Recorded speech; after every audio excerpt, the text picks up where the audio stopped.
Hi friends, आपका हमारे YouTube channel में हार्दिक स्वागत है। दोस्तों, आज हम आपको UP board class 10th high school का चैप्टर 1 मैथ का पूरा फुल वीडियो लाया हूँ। शुरू से लेकर अंत तक वीडियो देखिएगा। थोड़ी से थोड़ी भी चीज़ आपके लिए बहुत इंपॉर्टेंट लेकर आया हूँ। तो दोस्तों चलिए वीडियो शुरू करते हैं। हम दोस्तों पहले शुरू करने से पहले 1.1 एक्सरसाइज कुछ महत्वपूर्ण परिभाषाएँ जान लेते हैं जिसका आगे प्रयोग है। पहला है दोस्तों प्राकृतिक संख्या। वे संख्या जो वस्तुओं के गिनने में प्रयोग की जाती हैं प्राकृतिक संख्या कहलाती हैं। सबसे छोटी प्राकृतिक संख्या 1 है। इसके समुच्च को n से प्रदर्शित करते हैं, जहां n इक्वल 1 2 3 4 इनफाइनाइट। दोस्तों नेचुरल नंबर तो सभी लोग जानते होंगे। अब आता है पूर्ण संख्या। इसे इंग्लिश में हम होल नंबर कहते हैं। शून्य व प्राकृतिक संख्या के सम्मिलित रूप को पूर्ण संख्या कहते हैं। मतलब शून्य से लेकर पूरा जितना नेचुरल नंबर है इसी को हम पूर्ण संख्या कहते हैं, जिसे W से प्रदर्शित करते हैं, जहाँ W इक्वल 0 1 2 3 ऐसे कर इनफाइनाइट। अब जीरो शून्य क्या होता है? शून्य वह संख्या है जिसको किसी भी पूर्ण में जोड़ने घटाने पर उस पर कोई भी प्रभाव नहीं पड़ेगा। हम शून्य में कुछ भी जोड़े घटाएंगे तो वह पूर्णांक को तो वह कोई भी उसमें फर्क नहीं पड़ेगा। अब आता है शून्य की विशेषताएं, प्रॉपर्टीज ऑफ जीरो। पहला है किसी संख्या में शून्य जोड़ने या घटाने पर उस पर संख्या पर कोई प्रभाव नहीं पड़ता। दूसरा है किसी भी संख्या को शून्य से गुणा करने में उसका गुणनफल शून्य हो जाता है। किसी भी संख्या में हम शून्य को जब गुणा करेंगे तो उनका गुणनफल क्या हो जाएगा? शून्य हो जाएगा। अब तीसरा है किसी भी संख्या को शून्य से भाग करने पर उसका भागफल अपरिभाषित होता है। चौथा है शून्य को सम संख्या कहते हैं। अब आता है पूर्णांक। इसको इंग्लिश में हम कहते हैं इंटीजर। धन पूर्णांक पॉजिटिव इंटीजर, जीरो ऋणात्मक पूर्णांक, इसके सम्मिलित रूप को पूर्णांक कहते हैं। मतलब प्लस इंटीजर और माइनस इंटीजर और जीरो के सम्मिलित रूप को हम पूर्णांक कहते हैं। या दो प्रकार के धन पूर्णांक जिसमें प्लस लगा हो 1 2 3 प्लस लगाकर, और ऋण पूर्णांक जैसे -1 -2 -3 ऐसे। अब आता है परिमेय संख्या, रेशनल नंबर। वह संख्या जिसे p/q के रूप में लिखा जा सके जहाँ p और q दोनों पूर्णांक हो और जहाँ q नॉट इक्वल टू 0 हो, परिमेय संख्या कहलाता है। जिसे हम p/q के रूप में लिख सके वह परिमेय संख्या कहलाता है। जैसे हम लिख देंगे 1/2 2/3 2/4 5/6, ये सब क्या है? परिमेय संख्या है। अब आता है दोस्तों सम संख्या। वे संख्या है जो 2 से विभाजित हो जाता है सम संख्या कहलाता है। जैसे हो गया दोस्तों 2 हो गया, 4 हो गया, 6 हो गया, 8 हो गया आदि। ये सब क्या है? 2 से विभाजित है, तो यह क्या कहलाएंगी? सम संख्या। और दूसरा है हमारा टॉपिक विषम संख्या। वे संख्याएं जो 2 से विभाजित ना हो विषम संख्या कहलाती है। मतलब कहने का मतलब है जो संख्या 2 से ना विभाज्य हो वह विषम संख्या कहलाती है। जैसे हो गया 1 3 5 7, ये सब क्या है? विषम संख्या है, क्योंकि यह 2 से विभाज्य नहीं है। अब आता है दोस्तों हमारा मेन टॉपिक यूक्लिड विभाजन प्रमेय का। यूक्लिड विभाजन प्रमेय का एक सिद्धांत है जिसके अनुसार a equal BQ plus R। इसका कहने का मतलब है दोस्तों भाज्य बराबर ए हो गया दोस्तों, जो a है a बराबर हो गया दोस्तों भाज्य, और जो b हो गया दोस्तों ये b हो गया, ये क्या हो गया दोस्तों? भाजक। और जो q है दोस्तों ये है शेषफल। दोस्तों शेषफल नहीं, सॉरी दोस्तों, भागफल है। ये जो q है ये भागफल है, और जो ये r है ये क्या है दोस्तों? ये है शेषफल। तो कहने का मतलब है a बराबर भाज्य बराबर भाजक गुणे भागफल प्लस शेषफल, जहाँ जो शेषफल है वह 0 से बराबर होगा कि तो 0 से ज़्यादा होगा, लेकिन वह जो भाजक है उससे छोटा रहेगा। अब जैसे हम एक सवाल ले लेते हैं, एक क्वेश्चन ले लेते हैं। इसका किस तरह है? जिसे हम ले लेते हैं 650 और 1170 को। दोस्तों ये दिख नहीं रहा था, अब दिख रहा है। 650 और 1170 को यूक्लिड विभाजन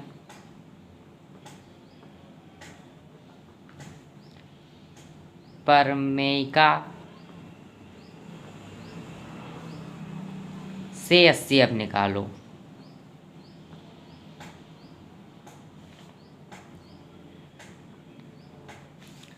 तो अब इस तरह होगा दोस्तों, जैसे कि ये देख रहे हैं दोस्तों 650 जो है दोस्तों, इसको ये है ए बराबर 650 है और बी बराबर है दोस्तों 1170। तो दोस्तों जो ए है वह छोटा है 1170 से। अब यहाँ पर लिख देंगे दोस्तों तब यूक्लिड, इस तरह यूक्लिड को दोस्तों हम इस तरह शॉर्ट फॉर्म में लिख सकते हैं, विभाजन परमेयिका लागू करने पर। यह फार्मूला है दोस्तों यूक्लिड विभाजन परमेयिका का, बी क्यू प्लस आर। दोस्तों यहाँ पर जो ए हमने माना था वो 650 अब नहीं होगा, क्योंकि दोस्तों ये दो ए होता है दोस्तों, ये बड़ा संख्या को हम हमेशा ए मानते हैं। तो ए यहाँ पर 1170 हो जाएगा और बी 650 रहेगा। अब दोस्तों इसे ध्यान रखिएगा दोस्तों कि जो बड़ा रहेगा उसे हम ए मानेंगे और छोटी संख्या रहेगी उसे बी मानेंगे। तो ए हमारा हो गया दोस्तों 1170, ये देख दीजिए दोस्तों 1170 हो गया, इक्वल बी हमारा क्या है दोस्तों 650 गुणे हमारा क्यू क्या है दोस्तों। अब 650 को हम एक बार गुणा करेंगे तो 650 हो जाएगा और हमारा जो शेषफल बचेगा दोस्तों 520 बचेगा। यहाँ पर हम कर दिखा देते हैं दोस्तों, ये यहाँ पर भाग करेंगे हम। दोस्तों आपको जो भाग करना रहता है वो आपको रफ में करना रहता है, फेयर में आपको भाग नहीं करना रहता है। यहाँ पर 650 हो गया 1170। अब एक बार ले जाएंगे 650 को हम एक बार ले जाएंगे दोस्तों, तो 0 हो जाएगा, ये 2 हो जाएगा और यहाँ पर 5 हो जाएगा, यहाँ कुछ नहीं बचेगा। अब दोस्तों एक बार लगे यहाँ पर 520 बचा, तो यहाँ पर 520 हो गया। अब यहाँ पर फिर लिखेंगे चूँकि दोस्तों जो 520 है रिमाइंडर शेषफल वह 0 के बराबर नहीं है, तब पुनः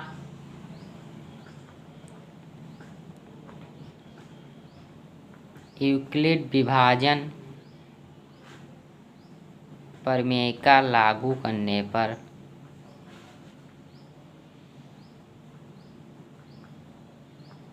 अब यहाँ पर जो 520 बचा था दोस्तों शेषफल, अब यहाँ पर 650 से दोस्तों भाग करेंगे। अब ये देखिए दोस्तों एक बार फिर ये जाएगा, यहाँ पर 5 में से 2 जाएगा 3 बचेगा, 6 में से 1 जाएगा, 6 में से दोस्तों 5 जाएगा 1 बचेगा।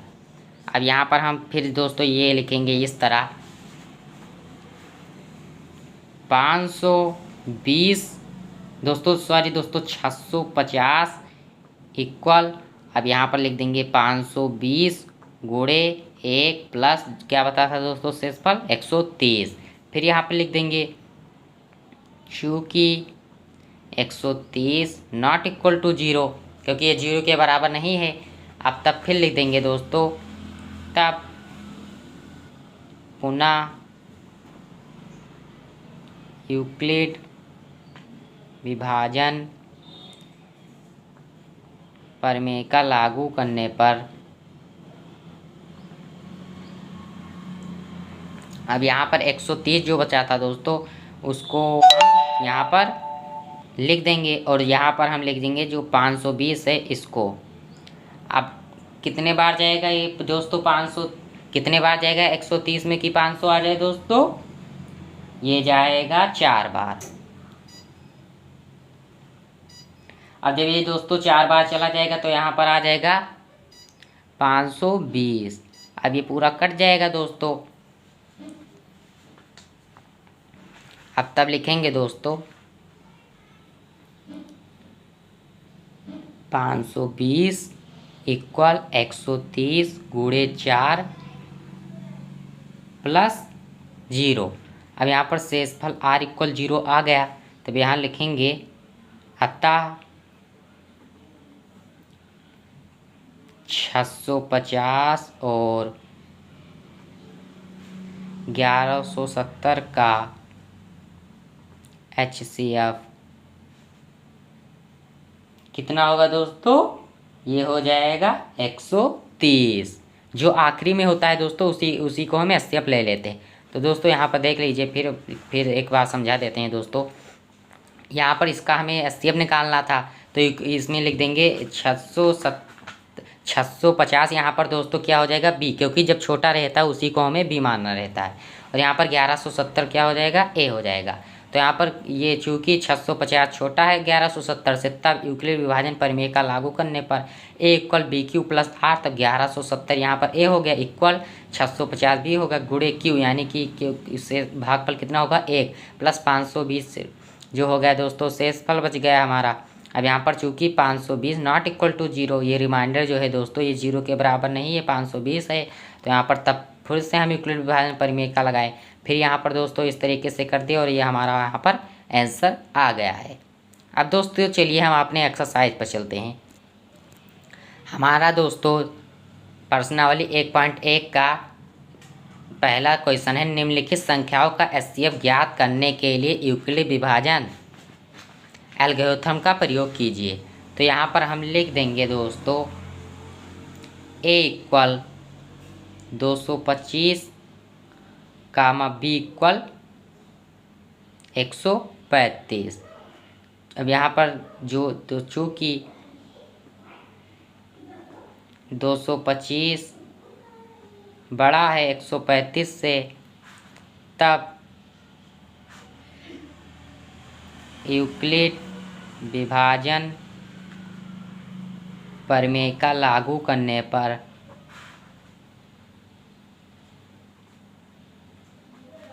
अब यहाँ पर दोस्तों ये A यहाँ पर 225 है और B है 135, तो इसका formula A equal BQ plus R के सिद्धांत से हम लगाएंगे। तब यहाँ पर हो जाएगा A हमारा है दोस्तों 225 और जो हमारा B है वो है 135, तो 135 गुणे 1 प्लस हमारा रिमाइंडर 90 बन जाएगा दोस्तों। यहाँ पर आप डिवाइड कर लीजिए, डिवाइड करने पर इतना आ रहा है हमारा।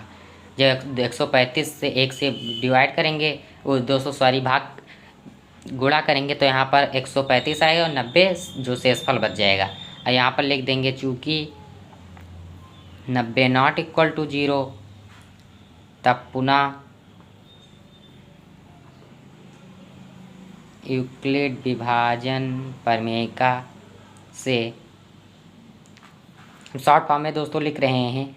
अब यहाँ पर 135 जो आ जाएगा, अब यहाँ पर हो जाएगा इक्वल, अब यहाँ पर लिख देंगे हम दोस्तों जो रिमाइंडर बचता है दोस्तों शेषफल, उसी को यहाँ पर लिख देते हैं, फिर प्लस गुणे 1 कर देंगे, यहाँ पर प्लस 45। चूँकि 45 नॉट इक्वल टू 0, तब पुनः यूक्लिड विभाजन प्रमेय का से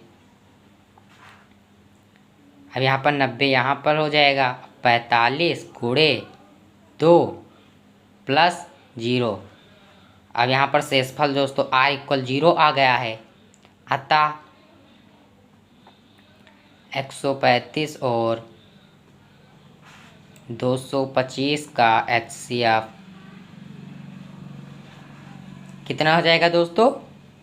45। समझ में आ गया दोस्तों? अब हमारा आता है नेक्स्ट क्वेश्चन। ये फर्स्ट क्वेश्चन का B आ जाता है अब हमारा। यहाँ पर A इक्वल 38,220 है और B इक्वल है 196। अब यहाँ पर चूँकि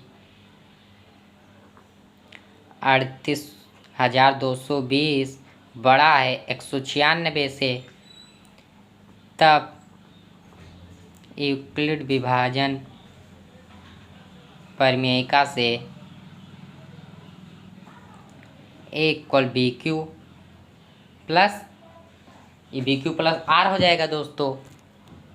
अब यहाँ पर दोस्तों A इक्वल दोस्तों ये यहाँ पर 38,200 इतना है, 38,220 इक्वल 196 गुणे 195। अब दोस्तों जब हम 196 को 195 से गुणा करेंगे तो यहाँ पर 38,220 आ जाएगा। अब यहाँ पर चूँकि जो रिमाइंडर है शेष r = 0 आ गया, अतः 38,220 और 196 का HCF कितना हो जाएगा दोस्तों? इसका HCF हो जाएगा 196। अब ये हो गया हमारा दोस्तों क्वेश्चन। अब आता है हमारा थर्ड क्वेश्चन। हमारा थर्ड क्वेश्चन है 868 गुणे 868 और 255। अब इसे हम सॉल्व कर लेते हैं दोस्तों। यहाँ पर माना a बराबर 800 इतना हो गया और b बराबर 255। यहाँ पर लिख देंगे यूक्लिड, तब यूक्लिड विभाजन प्रमेय से। दोस्तों वीडियो लंबा हो जाएगा, इसीलिए दोस्तों हम शॉर्ट फॉर्म में सब करते जा रहे हैं। अब यहाँ पर लिख देंगे 800 इक्वल 255 गुणे 3 प्लस 102। अब यहाँ पर चूँकि जो 102 है इक्वल 0 के इक्वल नहीं है, अब यहाँ पर तब पुनः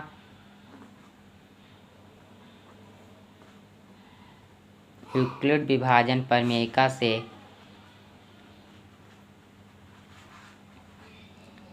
255 इक्वल 102 गुणे 2 प्लस इतना रिमाइंडर आ जाएगा। अब यहाँ पर भी जो 51 है वो 0 के नॉट इक्वल है, तब पुनः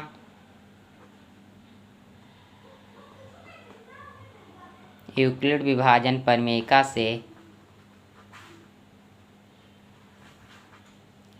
102 इक्वल 51 गुणे 2 प्लस 0। चूँकि r = 0 हमारा आ गया, अतः दोस्तों शॉर्ट फॉर्म में हम लिख दे रहे हैं और 255 HCF बराबर 51 है। शॉर्ट फॉर्म में लिख दिए हैं दोस्तों। अब आता है दोस्तों हमारा नेक्स्ट क्वेश्चन। दर्शाइए कि कोई भी धनात्मक विषम पूर्णांक 6q+1 या 6q+3 या 6q+5 के रूप का हो सकता है जहां q कोई पूर्णांक है। दोस्तों हमने आपको बताया था कि विषम संख्या वो होती हैं जो 2 से विभाज्य नहीं होती हैं, और पूर्णांक होती है जो पूर्ण होती हैं दोस्तों, पूर्ण संख्या। अब हमारा क्वेश्चन इस तरह लगेगा दोस्तों। माना ए कोई धनात्मक मीन्स दोस्तों प्लस विषम पूर्णांक है,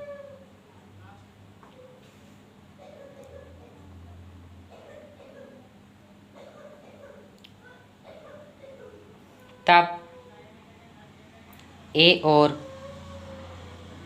बी इक्वल कितना हो जाएगा दोस्तों? 6 में विभाजन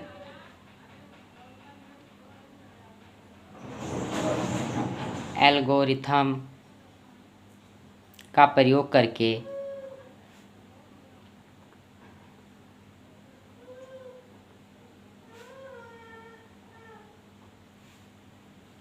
चूँकि दोस्तों जो ये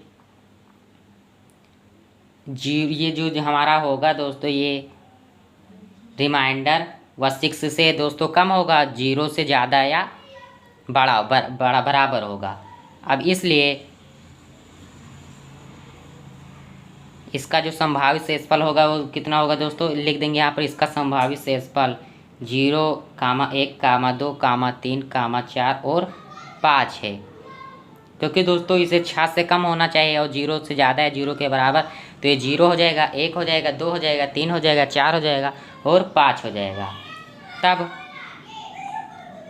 दोस्तों r 0 लेने पर, r जब हम 0 ले लेंगे तो a = 6q प्लस 0। अब दोस्तों आपने पढ़ा था कि किसी भी शून्य संख्या में हम उस किसी भी पूर्णांक को ऐड करेंगे तो उतना ही हो जाता है, तो ये 6 ही हो जाएगा।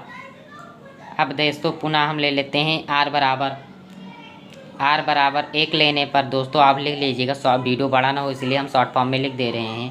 और यहाँ पर a इक्वल 6³ + 1, तो ये क्या हो जाएगा दोस्तों, 6³ + 1 ही हो जाएगा। अब यहाँ पर r बराबर 2 लेने पर यहाँ पर लिख दीजिएगा दोस्तों, हम शॉर्ट फॉर्म में लिख दे रहे हैं 6³ + 2। r बराबर 3 लेने पर a इक्वल 6³ + 3। r बराबर 4 लेने पर a इक्वल 6³ + 4। r बराबर 5 लेने पर a इक्वल 6³ + 5। अब यहाँ पर देख रहे होंगे दोस्तों, जो a है एक विषम पूर्णांक है, a इक्वल विषम पूर्णांक,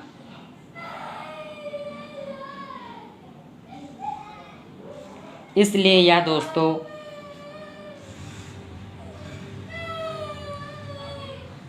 यह जो है दोस्तों 6³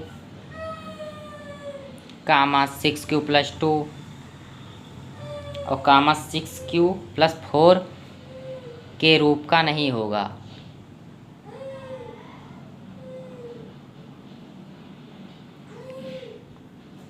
अब क्यों नहीं होगा दोस्तों, समझ लेते हैं। क्योंकि जो दोस्तों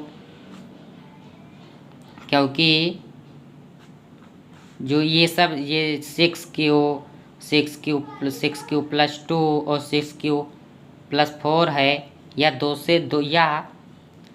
से विभाज्य है। और जो विषम पूर्णांक होता है दोस्तों 2 से विभाज्य नहीं होता है, और यह क्योंकि यह सम पूर्णांक है इसलिए 2 से विभाज्य हैं। अतः तब क्या लिख, अतः कोई भी विषम धनात्मक विषम पूर्णांक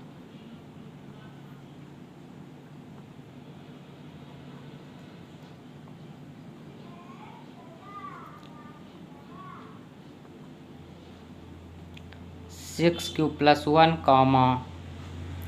6³ + 3 और 6³ + 5 के रूप का होता है। अब दोस्तों हम अपने नेक्स्ट क्वेश्चन पर आते हैं। हमारा नेक्स्ट क्वेश्चन है दोस्तों, किसी परेड में 616 सदस्यों वाली एक सेना, जिसे हम आर्मी की टुकड़ी को 32 सदस्यों वाले एक आर्मी बैंड के पीछे मार्च करना है। दोनों समूहों को समान संख्या वाले स्तंभों में मार्च करना है। उन स्तंभों की अधिकतम संख्या क्या होगी जिसमें वह मार्च कर सकते हैं। तो दोस्तों कहने का मतलब यहाँ पर दोस्तों ये SCF इसका निकाल लेंगे, इसका पूरा आंसर आ जाएगा। यहाँ पर A इक्वल 616 है और B इक्वल 32 है, तो यहाँ पर यूक्लिड विभाजन परिमेयिका का हम लागू कर देंगे दोस्तों। तब यूक्लिड विभाजन परिमेयिका से, अब इसको यूक्लिड विभाजन परिमेयिका से दोस्तों इसका SCF निकाल लेंगे। तो यहाँ पर 616 इक्वल 32 × 19 + 8, तो ये 8 दोस्तों रिमाइंडर बच गया, चूँकि जो R है वो 8 के बराबर है दोस्तों, तो यानी कि ये 0 के बराबर नहीं है। तो तब पुनः यूक्लिड विभाजन परिमेयिका हम लागू कर देंगे दोस्तों। यहाँ पर आपको लिखना नहीं दोस्तों, ये यहाँ पर इस सवाल में यूक्लिड विभाजन परिमेयिका से कि हम इसके समझाने के लिए आपको बता रहे हैं।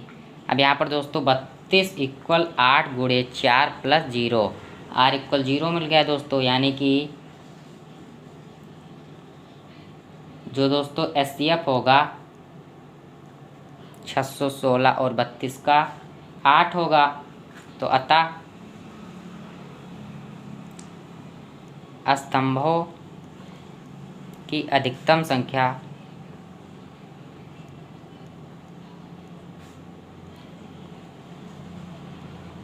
बराबर 8। अब आता है हमारा दोस्तों नेक्स्ट क्वेश्चन। 4th, यूक्लिड विभाजन परिमेयिका का प्रयोग करके दर्शाइए कि किसी धनात्मक पूर्णांक का वर्ग किसी m के लिए 3m या 3m + 1 के रूप का होता है। अब दोस्तों हमारे बुक में एक वो संकेत दिया गया है, हमको दिखा देते हैं आपको दोस्तों। बुक में आपको दिखा देते हैं। एक ये दिया गया है संकेत, ये देखिए दोस्तों, यह मान लीजिए x कोई धनात्मक पूर्णांक है, तब यह 3q+1 या 3q+2 के रूप में लिखा जा सकता है। इनमें से प्रत्येक का वर्ग कीजिए और दर्शाइए कि इन वर्गों को 3m या 3m+1 के रूप का लिखा जा सकता है। अब दोस्तों हम इसे सॉल्व कर लेते हैं दोस्तों। अभी ये इस तरीके से लगेगा दोस्तों। यहाँ पर हम ले लेते हैं, इसका जो संभावित शेषफल कितना आएगा दोस्तों। इसका संभावित शेषफल आ सकता है 0,1 दोस्तों। इसका संभावित शेषफल इतना 0,1 आ सकता है दोस्तों। तो यहाँ पर हम कर लेते हैं दोस्तों, माना x कोई धनात्मक पूर्णांक है,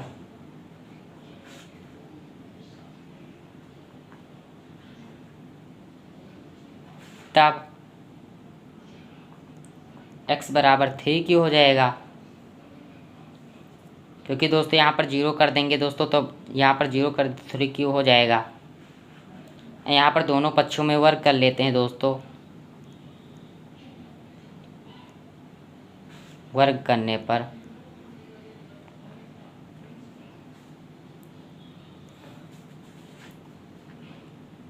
x² = 3q², तो x² इक्वल हो जाएगा 9q²।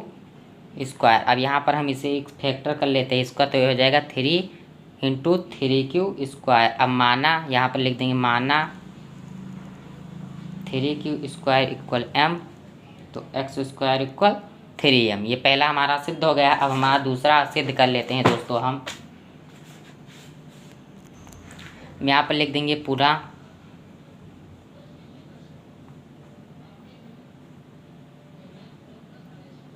पुनः x बराबर 3q+1 लेने पर दोस्तों दोनों पक्षों में वर्ग कर देंगे।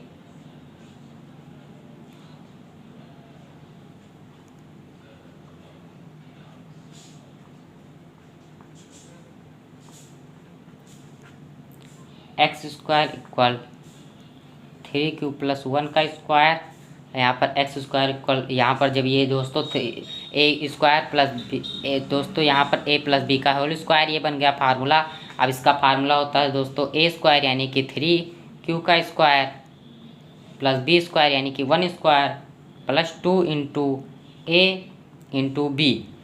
अब यहाँ पर हो जाएगा x² = 3 का स्क्वायर क्या हो जाएगा, 9q² हो जाएगा, प्लस यहाँ पर एक दोस्तों यहाँ पर रोक देते हैं पीछे ले, और यहाँ पर 2 लिख देंगे, 2 × 3q × 1। यहाँ पर दोस्तों जो एक था वो यहाँ पर हम पीछे ले आए हैं।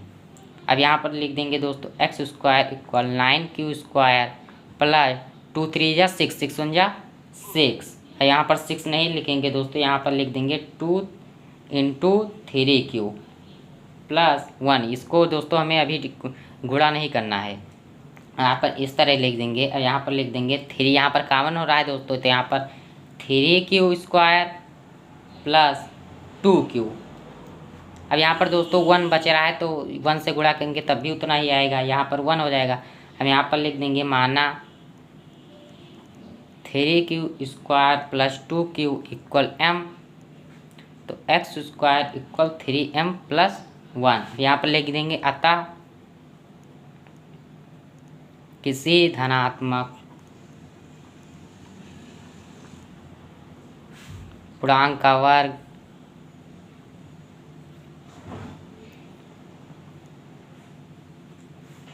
(3m, 3m + 1) के रूप का होता है।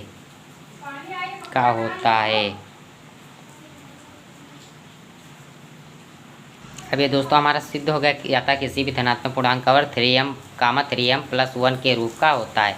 अब 5th क्वेश्चन, यूक्लिड विभाजन प्रमेयिका का प्रयोग करके दर्शाइए कि किसी धनात्मक पूर्णांक का घन 3m, 3m + 1 या 3m + 8 के रूप का हो सकता है।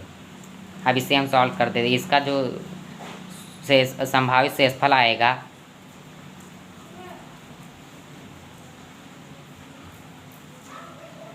0,1,2। अब यहाँ पर लिख देंगे दोस्तों, माना x कोई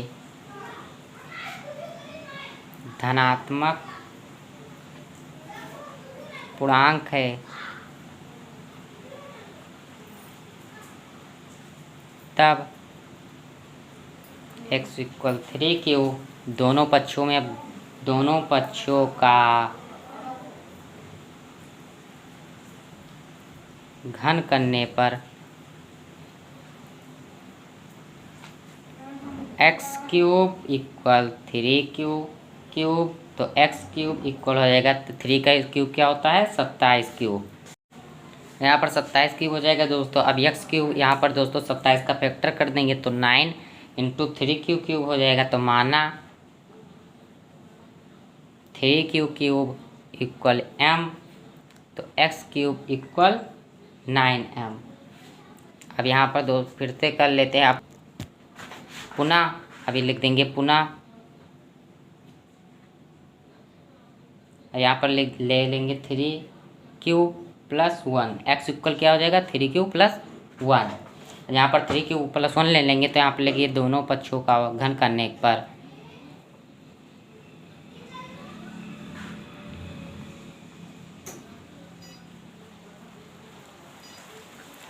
x cube equal 3q plus 1 ले लेंगे। अब ये बन गया a प्लस b का होल क्यूब बन गया, फार्मूला बन गया। तो दोस्तों आप जानते होंगे क्या होता है इसका फार्मूला।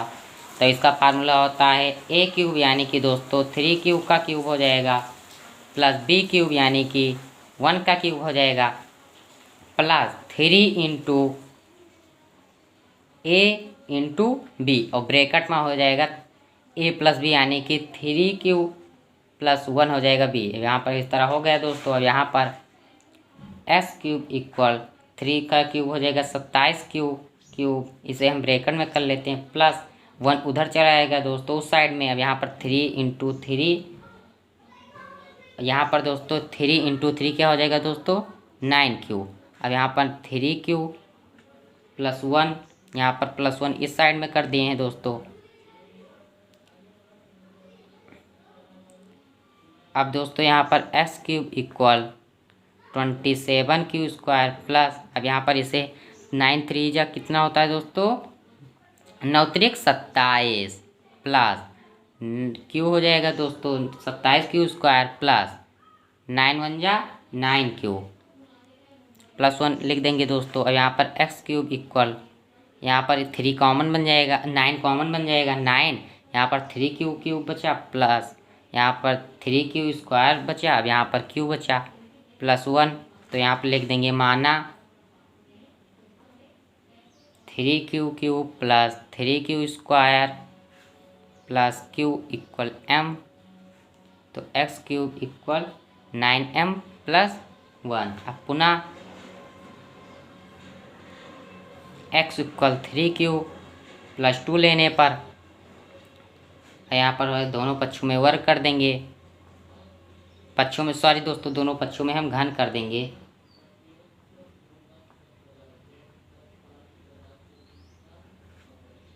x क्यूब दोस्तों इतनी देर का वीडियो बनाना रहता है दोस्तों, थोड़ा सा जो गलत हो जाएगा तो उसके लिए माफ़ करिएगा। तो यहाँ पर s क्यूब इक्वल हो जाएगा 3q प्लस 2 का क्यूब। अब यहाँ पर हो जाएगा दोस्तों ये बन जाएगा a प्लस b का होल क्यूब। अब दोस्तों इसका वीडियो पार्ट 2 पार्ट 3 देखना होगा तो आपको डिस्क्रिप्शन में लिंक मिल जाएगा। अब यहाँ पर दोस्तों ये फार्मूला बन गया। अब यहाँ पर x क्यूब हो जाएगा इक्वल 27q प्लस 2 का cube plus 3 into 3q into 2। अब यहाँ पर 3q प्लस 2 इधर हो जाएगा। यहाँ पर लिख देंगे 6q equal 27q cube plus 2q plus 3। अब यहाँ पर 18q हो जाएगा ब्रैकेट में 3q plus 2। x cube equal यहाँ पर 27q ऐसे रह जाएगा प्लस यहाँ पर 2q ऐसे लिख देंगे प्लस यहाँ 18 3 जा 54q प्लस 36 क्यूब। अब यहाँ पर x cube equal 27 cube plus यहाँ पर 2 क्यूब उधर चला जाएगा तो यहाँ पर 54 क्यूब प्लस 36 क्यूब ब्रैकेट में हो जाएगा प्लस 2 का क्यूब हो जाएगा 8। अब यहाँ पर एक्स 9 कॉमन हो जाएगा तो यहाँ पर 3 cube plus 6 cube plus 4 cube plus 8 हो जाएगा। तो यहाँ पर माना 3 cube plus 6 cube plus 4 cube equal m, तो x cube equal 9m plus 8। तो यहाँ पर लिख देंगे अतः किसी भी